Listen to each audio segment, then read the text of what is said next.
আজকে খুব মজার একটা খাবার তৈরি করতেছি। এটা হচ্ছে চাপা শুটকি ভর্তা প্লাস খাটালের বিচি। এই বছরের এই সিজনের প্রথম খাটালের বিচি দিয়ে চাপা শুটকি ভর্তা করতেছি। আসলে মানে এটা কতটা স্বাদ আর কতটা মজার এটা শুধু যারা খাইছে মানে যারা খান তারাই বুঝবেন এটার স্বাদ। আমি জাস্ট মিক্স করতেছি এগুলো। আমি শিল দিয়ে মানে পাটা পোতাই তো কয়, আচ্ছা পোতা পোতা দিয়া মানে ছেঁচা তারপরে মানে মিক্স করছি আর কি, বাটি নাই। এই যে দেখেন, মানে এগুলা কামড়ে কামড়ে যখন পড়বে মানে খুব মজা লাগবে আর কি, খুব মজাদার একটা খাবার। এই খাবারটা আপনাদের সাথে আমি জাস্ট শেয়ার করতেছি, যারা যারা পছন্দ করেন অবশ্যই তাদের খুব লোভনীয় মনে হইবে। আর হ্যাঁ, এই খাবারটা আমি এখন মাখাইতেছি, একটু পরে বুঝবো হাতের জ্বালা পোড়ার কি অবস্থা। তো যাই হোক, মানে কে কে মানে খুব পছন্দ করেন অবশ্যই কমেন্টসে জানাবেন।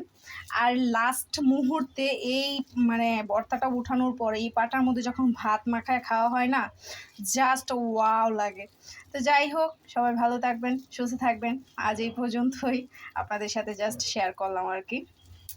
আল্লাহ হাফিজ। যান, দাঁড়ান দাঁড়ান দাঁড়ান, লাস্টের লুকটা একটু দেখেন কতটা ইয়াম্মি। এই যে দেখেন কতটা মজার না। যারা ঝাল লাভার তারা একটু ঝাল বেশি দিয়ে খাইলে আরো বেশি ভালো লাগবে।